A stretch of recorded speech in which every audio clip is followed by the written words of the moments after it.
Welcome to this special edition of the WhoWhatWhy podcast. I'm your host, Jeff Schechtman. Once upon a time, we filed into our local precinct, usually in a school or church, checked our names on the written roll book, said hi to our neighbors, and went into some kind of a booth, sometimes with child in hand, and cast our vote. It was so simple, so quaint, so pure. But like everything else today, it's all changed. We move around more. Global companies have gotten into the voting action. Technology is being employed. And as a result, on one side, there's a longing for paper ballots in the little wooden box. And on the other side, a desire to do the same thing we do for shopping, banking, and everything else. The ability to use our phones, an app, or at the very least, go online to cast our vote. And then today, add to this the U.S. mail and the role it will play. Perhaps nowhere in our society do the forces and desires of a simple past come so powerfully crashing into the realities of commerce, technology, governance, and of course, following the money. Perhaps that's why voting in elections have gone from a democratic institution we didn't think a whole lot about to perhaps the most hot-button issue of our time. And that's why WhoWhatWhy has once again provided an important ebook on the subject, advancing the facts as we know them today. Joining me to talk about this are the two authors of the WhoWhatWhy ebook, Gabriella Novello and Celeste Katz-Marston. The book is entitled, Is This Any Way to Vote? And it is my pleasure to welcome Gabriella Novello and Celeste Marston to this special WhoWhatWhy podcast. Gabriella, Celeste, thanks so much for joining us. Thanks for having us. Thanks. Gabriella, I want to start with you and the broader notion of when focusing on voting and fear about voting and how it works became such a hot-button issue. Certainly, 2000 was a seminal moment in the history of voting. But then it seemed that in 2012, 2014, there was a sense of normalcy about it, certainly a far cry from where we are today. Yeah, I mean, it's interesting. One of my biggest takeaways as we were writing this book is, as technology continues to evolve, we've seen more voters voting, but as technology evolves, so do the different ways that a malicious actor can disrupt the process. And that's one of the things that I thought was most important to talk about.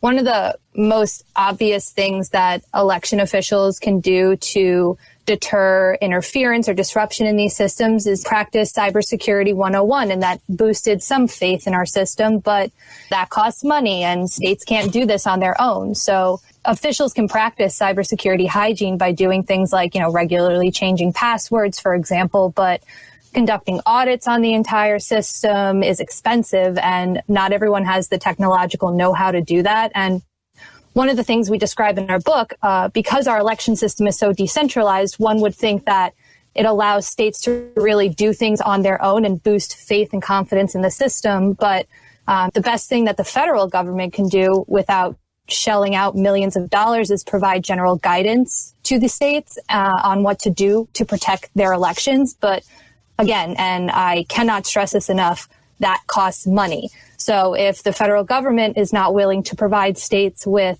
the $3.6 billion that election experts argue is needed to secure at least the 2020 election, we're just running in circles without actually delivering a solution to the problem that we're facing right now. Question for either of you. Did the Help America Vote Act, which came in the shadow of the disaster of 2000, did that help or hurt in terms of where we are today? Celeste, start with you. I think that overall it has helped. There are a lot of problems with American elections today, and some of the things that we talk about in the book include sort of how we get the machinery that we actually use to vote, how it works, how we buy it, how we procure it, how the rules are developed on what it should do and what it should not do. And Help America Vote was supposed to expand opportunity for people to vote in the United States. And that was really important because there continue to be a lot of issues about people finding barriers to registering to vote, to exercising their right to vote when they cannot appear in person in a polling place, which obviously is a very big deal during a pandemic. And Help America Vote, looks at some of these issues, not all of them, but some of them, and is generally geared towards trying to make voting as accessible as possible to the people, especially after the debacle that we saw in Florida in 2000. The whole hanging Chads incident, lives on in our memory, or our nightmares, more to the point.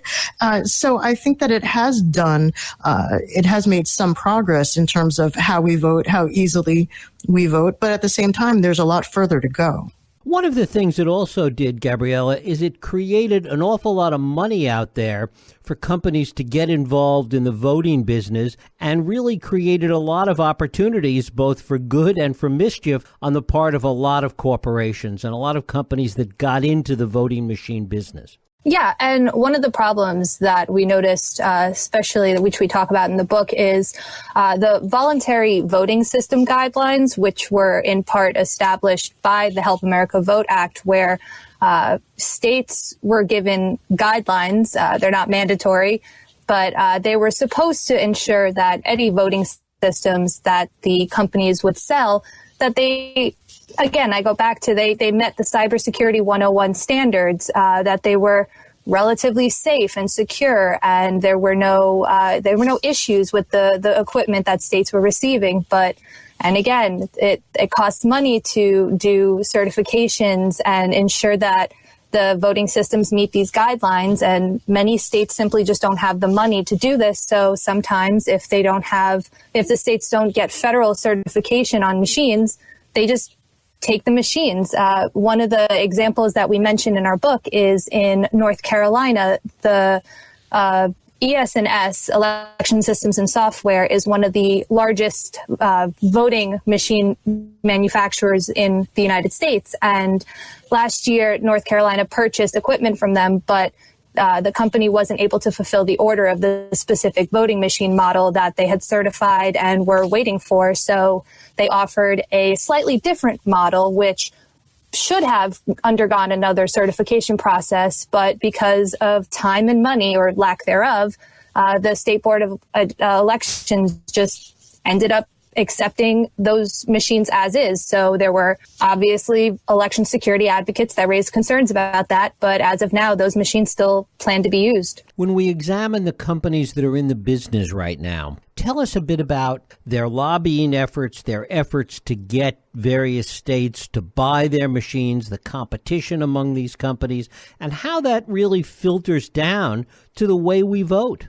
I think when you look at competition in the voting machine industry and in the software and hardware that supports it, what you find is that there really isn't a lot of competition. One of the things we look at a lot in the book is the idea, or the questioning is of whether the voting machine industry in the United States is kind of a monopoly. If you look at who is actually producing and selling and maintaining these machines, there are basically three companies for, over 100 million people that might vote in any particular cycle.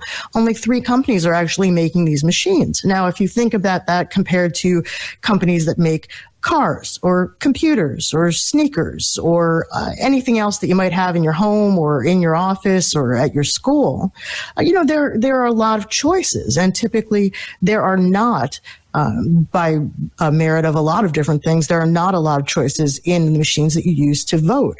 Now, I think, we've talked a lot about this in other arenas, but competition can be good. It can drive down prices. It can advance ingenuity and so on. And there are a lot of questions to be asked about the companies that are making these machines, how much lobbying they're doing, how much influence they have over the rules by which machines are supposed to be certified, how much influence they try to exert on the public officials who are procuring these machines for the public to use. So in terms of competition, that's something that we look at quite a bit in this work, because they're basically just, there isn't a lot of it right now. Celeste, do we know how much money these companies are spending in their lobbying efforts in various counties and states around the country?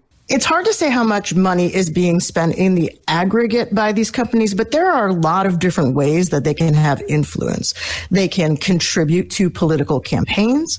They can lobby directly as registered lobbyists, but they've also got other ways of going about this that are very interesting and that might be a point of concern. For example, getting people who are election officials in municipalities, states, or localities to serve on quote unquote advisory boards, inviting them on trips, inviting them to travel to look at, basically to look at the merchandise. And while they're looking at the merchandise, maybe they're doing that in Las Vegas and they go to a show or they go to a party in New York, a reception that is taking place that is sponsored by one of these companies at a meeting. So it's not necessarily just the bottom line on the official lobbying efforts that these companies are engaging in, but the overall picture of how they try to exercise their influence to keep other people out of the market. And Gabriella, talk about the machines themselves, the various types, kind of the headline types of machines that we're talking about here. Yeah, so there are basically two ways that folks can cast a vote. The first is by using an electronic-based voting machine, either a direct recording electronic voting machine, which we call DREs in the book, or a ballot marking device, which we call BMDs.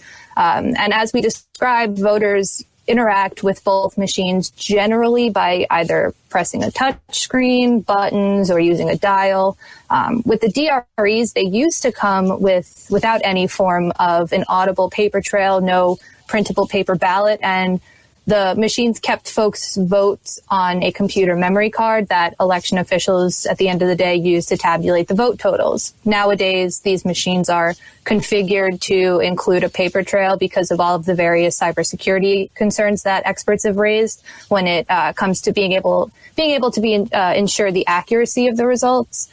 Now, with the BMDs, these machines automatically produce a paper trail. After a voter marks their choices, they mark it on either screen, button, dial, a piece of paper gets printed, and they hand it to a poll worker so it can be scanned in with the rest of the ballots. These are the more popular machines, and from a technology standpoint, as we describe in the book, there really isn't all that much of a difference between the two. But now the other option voters have, which election security experts, advocates, voting rights groups, they all advocate for, is hand-marked paper ballots with a pen. And their argument is you can't hack a piece of paper. How many places are still using hand-marked paper ballots, Gabriella? So it's especially after the 2016 election, more states are moving towards hand-marked paper ballots. And of course, with the pandemic, even more states are moving towards mailing out ballots to voters so they can just mark it from their kitchen table and put it right back in the mailbox. But in 2016, there were at least a dozen states that were in the process of moving from these DREs and BMDs towards paper ballots. But for the large part, most states still offer, in at least one jurisdiction, some form of these electronic voting machines. Even things like mail-in ballots, though, certainly here in California, I can't speak for anywhere else, mail-in ballots still have to go through the scanning process. Right. And usually they're put through what is known as an optical scanner. Basically, think of a copy machine, a fax machine, and it's scanned through. The votes are tabulated. But one of the things that we noticed and we discussed in our book is that in Georgia, during its primary election, some of the scanners either had a programming issue, something appeared to be wrong, and it's still unclear to this day, but hundreds of ballots that were marked by hand, when they were put through the scanner, certain races on the ballots were either discarded outright or flagged for further adjudication. So it's clear that we still have to do some work in ensuring that these machines operate as accurate as possible. So let's talk about what kind of fail-safe mechanism is supposed to be built into this system to check for things like logic and accuracy. Well, there are a few different things that people can do or try to do. Some people do and some people don't in order to ensure that an election is conducted in a valid way, counted in a valid way. For example, there are safeguards that can be taken with the voting machines themselves in terms of how they are handled, how they are set up, who has access in terms of password protection to the systems, and who handles them after the voting is conducted. That's a really important question. Who is physically in contact or online in contact with these machines? Are they connected to the internet? That can be a problem, obviously. The more ways into a machine during any point of this process, the more potential there is for interference. So that's a matter of concern. After the election is conducted, there are ways to find out if the results seem valid, things like risk limiting audits, which take a sample statistically that helps you figure out basically if the outcome is legitimate.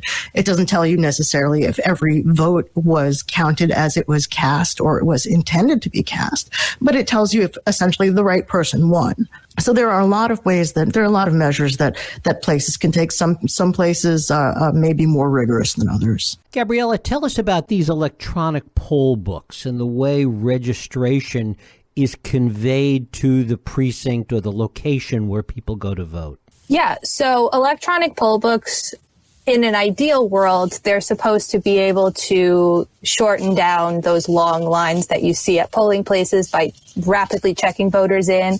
If they're using a ballot marking device, they receive what looks like a hotel key card for their room, and that has their ballot information, and they put it into the machine and vote.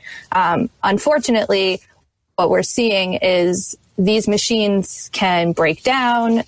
They are technically connected to the internet through a wireless connection because these e-poll books, they receive all the voter registration information from a central elections office. And once they receive that information, there's still that wireless internet connection where you run the risk of remote hacking or any malicious actions being taken on these machines. And like I said, these are supposed to cut down on the long lines at polling places to ensure that people are getting checked in quickly, getting ready to go to their voting machine. But these machines are also relatively expensive, so precincts can only have so many of these machines at once. And of course, these machines created an even bigger problem in the last election, primary election in Los Angeles, where the machines had problems and it created longer lines.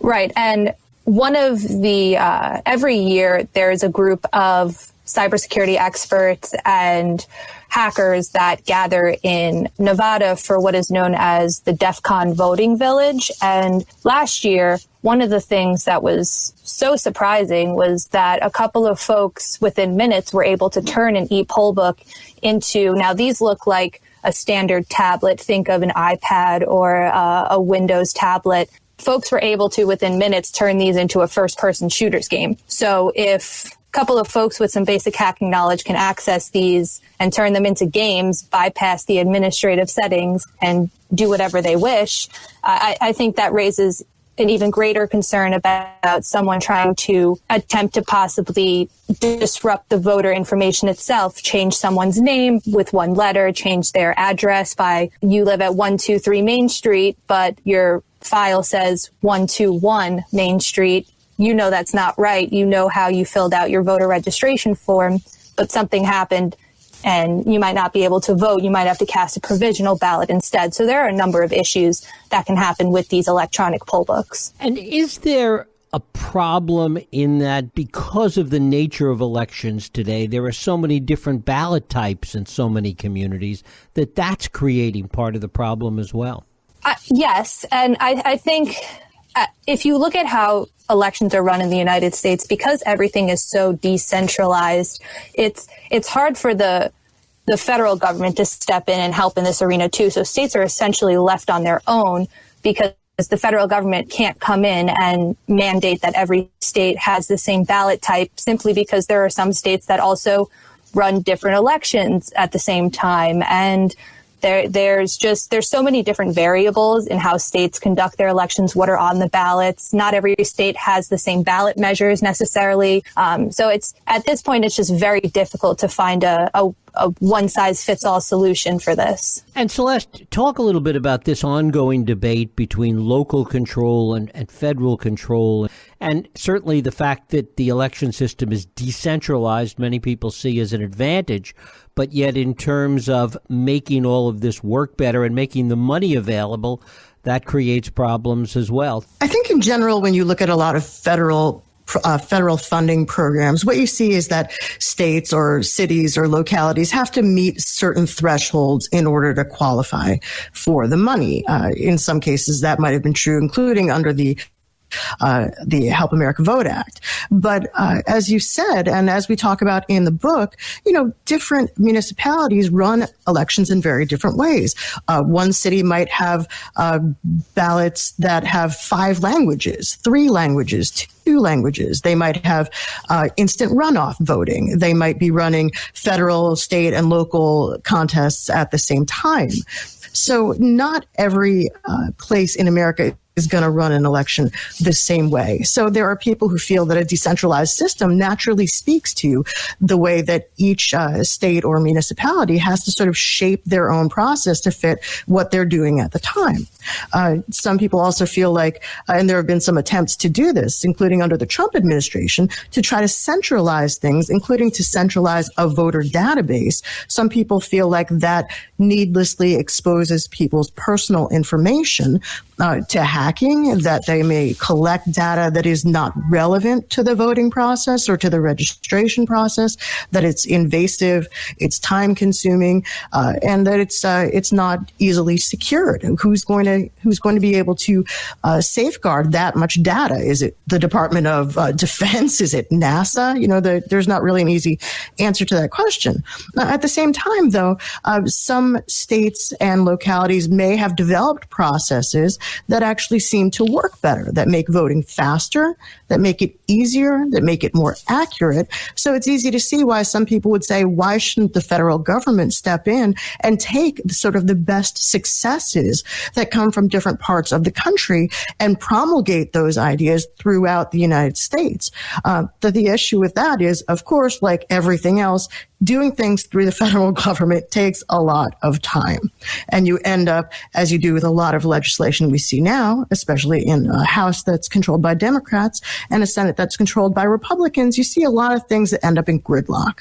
So the idea of centralizing things may sound appealing, but taking the long view, some of it will just end up sort of stuck in this political morass because people in Washington can't get together on a solution. Are we seeing, Celeste, some kind of a nexus between the problems that arise with respect to voting, the insecurity of the systems, the degree to which that's talked about, concern about fair elections, and voter turnout? Can we see any relationship there? Well, I think that we will be very interested to see what happens in November with this increasingly complex sort of combination we have of in-person voting, voting by mail, and so on. But we saw a record high turnout in the 2018 midterms. We saw, decent turnout, not astonishing turnout, but decent turnout in 2016. Right now, we are operating in an environment where the president is speaking openly about the possibility of a rigged election. He's sending out messages very clearly, and so are his surrogates, that he believes that voting by mail is potentially a source of widespread fraud and abuse, even though we should emphasize, and we do emphasize in the book, that there's no empirical evidence to show that voting by mail increases instances of voter fraud. The evidence is just not there that happens. So the question will be, if people who are against voting or who want to suppress turnout in general cast doubts on the fairness or the accuracy of the vote, will that keep people home? will that prevent people from voting at all? Or will people be so motivated by either the appeal of a certain candidate they like or dislike for the candidate that they don't care for, that they will be motivated to vote, whether it's in person or by mail? And that's something obviously that both camps are really working on. Yeah, and just 2 points to emphasize what Celeste is saying. You're 5 times more likely to be struck by lightning than to willingly and knowingly commit voter fraud by mail. And when folks talk about absentee voting versus, universal mail-in voting, it's really important to emphasize that they are effectively the same thing, because voters are submitting their ballot through the mail instead of doing so in person in a voting booth. But the only main, if only, difference between the two is when you are in a state that offers universal mail-in voting, like Utah, Colorado, Oregon, the officials are mailing registered voters the ballots, whereas absentee voting, you generally have to provide one of the pre-approved excuses that officials offer, or at least because of the pandemic, several states have offered voters the option of citing fears about contracting the coronavirus to receive an absentee ballot. To what extent can we be sure about phony absentee ballots or forged absentee ballots? And what should the concerns be in that regard? Well, there are several ways to ensure that a ballot is being submitted by the person that it's supposed to be submitted by. There's disagreements on whether voter signature matches should still be in existence, because some people change their signature quite a bit. There's witness signature and notary requirements that are in place in several states. And election officials do what is known as ballot curing. So as they're going through the ballots, if they notice that there are any discrepancies in some jurisdictions, voters have the ability to come into the office and an elections office and confirm, yes, I am who I'm saying I am. This is my ballot. Yes, I intended to vote that way. So there are several checks from the election administration side to ensure that ballots are being submitted by those that are actually submitting them.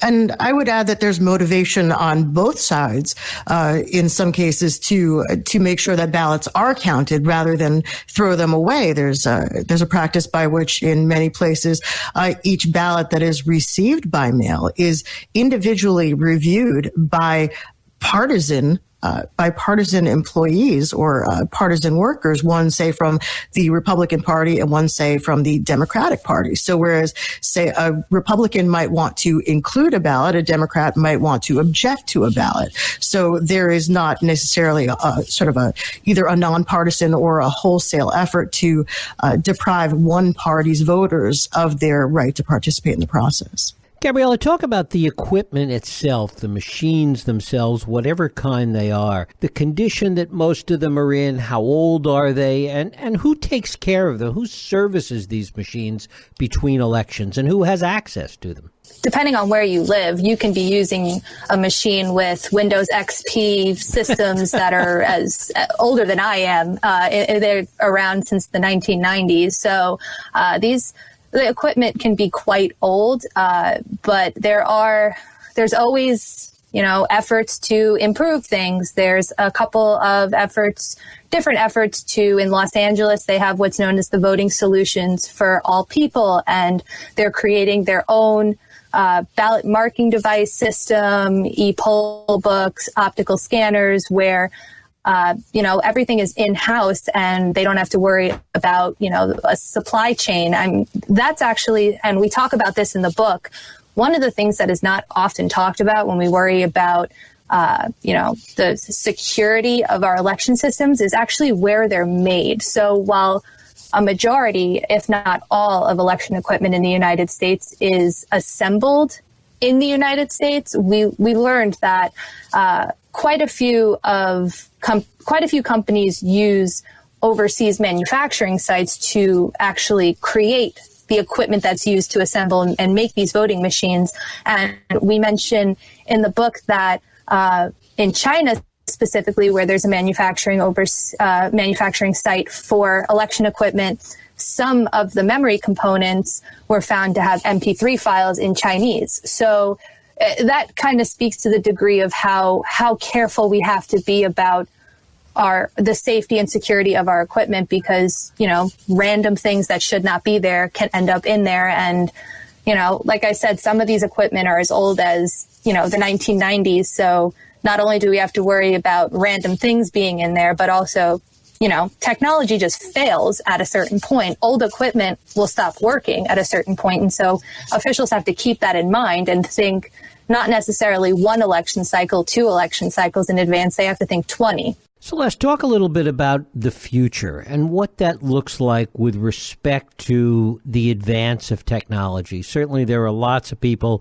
that talk about why we can't have online voting, why we can't have an app on our phone just as we do for banking, and so many other secured things, why we can't do that with voting. What does the future hold as you see it? I think the thing that's really important, or the thing that I think about a lot when we think about the future of voting, is that it's not here yet.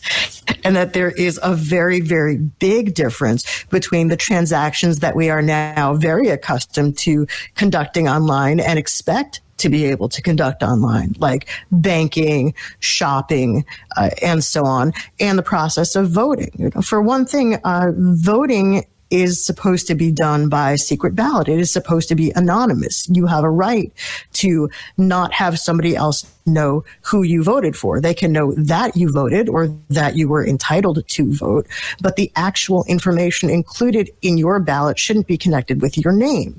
And that makes it a very, very distinct process that's very different from the things that we use like credit cards and debit cards and smart cards and phones and laptops and so on. Even a secure internet connection can't necessarily guarantee that your vote will be secure. So, long term, I think that we're looking at the development of technologies that fundamentally don't exist yet. And that if people are sort of, champing at the bit to be able to live this completely online existence, which, to be fair, would be nice, especially in a pandemic to some degree, they have to understand that it's different when we look at applying technology to voting, because it is such a distinct and such a sacred interaction. And yet people, I think that if we did a survey, people would be more concerned about the safety and security of their money and their banking transactions online than they would about their voting transactions online. And if you think about it, look at the news. I mean, how long do you go typically without seeing a story about a major data breach with an email provider, or that a credit card company or a credit reporting service has had some sort of issue with somebody getting access to private information? It happens pretty often. And if you're thinking about companies that have millions upon millions of dollars to spend on the highest level security, that are doing this privately without, sort of the slowdowns that are associated with the wheels of government turning. If these private organizations still have problems with all the people and money that they can throw at this, how is your local town board of elections supposed to fight off intrusions or, spoofing or hacking or any of these problems? There are some countries that do have internet or online voting. There are some countries that do use biometrics to check people in to make sure that they're qualified to vote, that they are who they say they are, and so on, as a form of voter ID. But generally, I think the consensus is overwhelmingly that online voting itself is not ready for prime time in the United States if you care about a secure election. And on the other hand, Gabriella, hand-marked paper ballots seem so quaint, seem so antiquated. Yeah, I mean, but like I said, you can't hack a paper, you can't hack a piece of paper. So, I mean, there is an argument to be made that going back to paper ballots is not necessarily a bad idea. However, then you have to start focusing on election administration, whether states and local officials have the capability to process all of these paper ballots, because then you have either, if these optical scanners are, if you're feeding them into optical scanners, these ballots, or if you have poll workers manually counting all of these ballots. And if you're in a major metropolitan city where there's millions of voters, then that would be a very difficult process. It would be time consuming. And this is why we can't fall into that cycle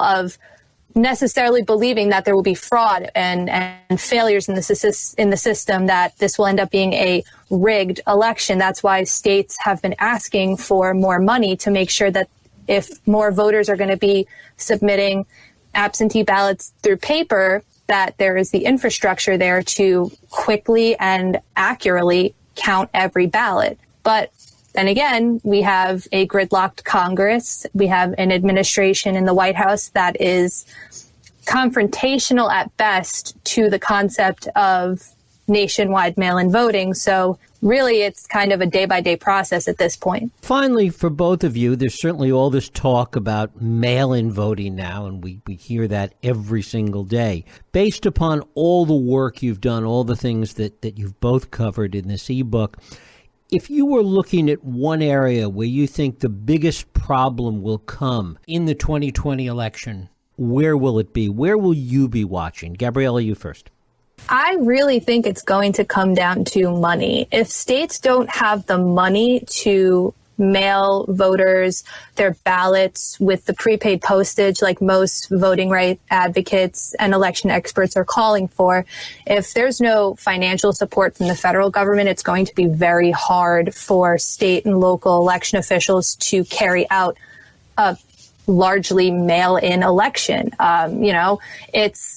They can do everything that they can with the limited resources, but the minute that they run out of those resources, it's going to be very difficult. Celeste? And I think that from certainly those are very, very valid points. And I think that additionally, I would say I'm legitimately concerned, and I think a lot of people are legitimately concerned about the paradigm shift, or the necessary paradigm shift that we talked about right at the top of this conversation, which is that counting mail-in ballots and tabulating the results and announcing the outcome of an election this big that is going to rely very heavily on mail-in votes is going to be a completely different experience for the United States. And I think we really have to get people ready for the idea that we may not know all the answers on election night. I think that there's a potential for people to sort of jump the gun. A candidate does not determine if an election is over by saying he or she won. The outcome of an election is not determined by a TV network calling the results because they want to be first in line to break the news. The election is over when the votes are counted and counted accurately. And I think that if that's going to take longer in this case, even longer than people are used to and longer than may be comfortable for either candidate or their supporters, that's something we're going to have to deal with. And we should start setting our minds in that direction right now. Yeah, there was, and I had spoke with an editor a few months ago that mentioned to me, and it's stuck with me ever since, you can't just have the polls close on election night and, a winner is announced, the results are in. Elections are not drive-through restaurants. And especially newsrooms, if we want to make sure that we get it right, sometimes that means that we have to wait. And if that means that we don't know who the next president is, or if President Trump is president again, we might not know until we're sitting around the table on Thanksgiving. Gabriella Novello, Celeste Katz-Marston, I thank you both so much for spending time with us. Yeah, thanks. Thank you. My pleasure. And thank you for listening and for joining us here on Radio Who, What, Why. I hope you join us next week for another Radio Who, What, Why podcast. I'm Jeff Sheckman. If you like this podcast, please feel free to share and help others find it by rating and reviewing it on iTunes. You can also support this podcast and all the work we do by going to whowhatwhy.org/donate.